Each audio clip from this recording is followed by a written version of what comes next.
રાહુલ એક શાંત અને સરળ સ્વભાવનો યુવક હતો. અમદાવાદની એક ઈટ કંપનીમાં કામ કરતો હતો. રોજ સવારથી સાંજ સુધી ઓફિસ અને પછી ઘેર, એમ જ તેનું જીવન પસાર થતું. એક દિવસ વરસાદી સાંજ હતી. રાહુલ હેમદાભાઈ લાઇબ્રેરીમાં બેઠો પુસ્તક વાંચી રહ્યો હતો ત્યારે એક છોકરી દોડતી આવતી નજરે પડી. તેના વાળ ભીંજાઈ ગયા હતા, આંખોમાં કંઈક અજાણી ઉદાસી હતી. રાહુલની નજર પણ તેના પર અટકી ગઈ. એ છોકરી હતી કાવ્યા. તે દિવસ પછી કાવ્યા વારંવાર લાઇબ્રેરી આવવા લાગી. બંનેની વચ્ચે નાની નાની વાતો થવા લાગી. પુસ્તકોથી શરૂ થયેલી વાતો જીવન સુધી પહોંચી ગઈ. એક દિવસ કાવ્યાએ રાહુલને પૂછ્યું, તમે રોજ અહીં શાંતિથી બેઠા હોય છો? કંઈક કહેશો નહીં? રાહુલે સ્મિત આપીને કહ્યું, હું તો દરેક પાનાં પર તને શોધતો રહ્યો છું. કાવ્યા મસ્ત હસી પડી. આથી શરૂ થયું બંનેનું પ્રેમભર્યું સફર. પણ જીવનગાથા એવી સહેલી તો નથી હોતી. કાવ્યાના ઘરમાં પહેલેથી જ એક છોકરાને માટે વાત ચાલી રહી હતી. હવે પ્રશ્ન હતો, શું રાહુલ કાવ્યાનું દિલ જીતી શકશે? શું કાવ્યા સમાજની મર્યાદા તોડીને પોતાના પ્રેમ માટે લડી શકશે? કાવ્યા ઘેર પાછી ગઈ ત્યારે મન થરથરાતું હતું. દિલમાં ખુશી પણ હતી અને ભય પણ. મમ્મી પપ્પાએ માટે તો પહેલેથી જ એક છોકરો પસંદ કર્યો હતો, આર્યન. મુંબઈમાં બિઝનેસ ચલાવે છે. પરંતુ રાહુલ એ તો કંઈક અલગ હતો. તે કાવ્યાના મનની ભાષા સમજતો હતો.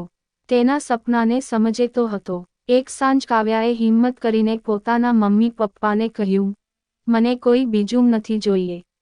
મને રાહુલ પસંદ છે. પપ્પાનું ચહેરું કરડાઈ ગયું. એક સામાન્ય નોકરી કરતો છોકરો. શું આપે ભવિષ્ય જોયું છે એના સાથે? દુરાવી દઈને મળવાની તાકાત. બીજા દિવસે કાવ્યા લાઇબ્રેરી નહીં આવી. એક અઠવાડિયું પસાર થયું. રાહુલ દરેક દિવસે બેચેનીથી રાહ જોતો રહ્યો. એ જ સમયે કાવ્યાના મમ્મી પપ્પાએ આર્યન સાથે તેના લગ્ન નક્કી કરી દીધા. એ ખબર મળતાં જ રાહુલની દુનિયા હળી ગઈ. પરંતુ તેણે નિશ્ચય કર્યો, જેમ કોઈ નવલકથાનો અંત હું નક્કી કરું છું, તેમ આ પ્રેમ કહાની પણ હું જ પૂરી કરીશ. રાહુલ કાવ્યાના ઘેર ગયો. ઘરનું વાતાવરણ. પપ્પાએ સાફ શબ્દોમાં કહ્યું, મારી દીકરી માટે તું યોગ્ય નથી. રાહુલે સાદગીથી જવાબ આપ્યો, હું ઘનશાળી નહીં હોઉં, પણ તમારા દીકરીના સપનાની કદર કરતો એકમાત્ર વ્યક્તિ છું. કાવ્યાની મમ્મીએ જોયું, આંખો ભીની હતી, પણ દ્રઢતાથી ઊભો હતો રાહુલ. તે લડવાનું શીખી ગયો હતો. અંતે કાવ્યાના માતા પિતા સમજ્યા કે સંપત્તિથી નહીં, પ્રેમથી જીવન બને છે.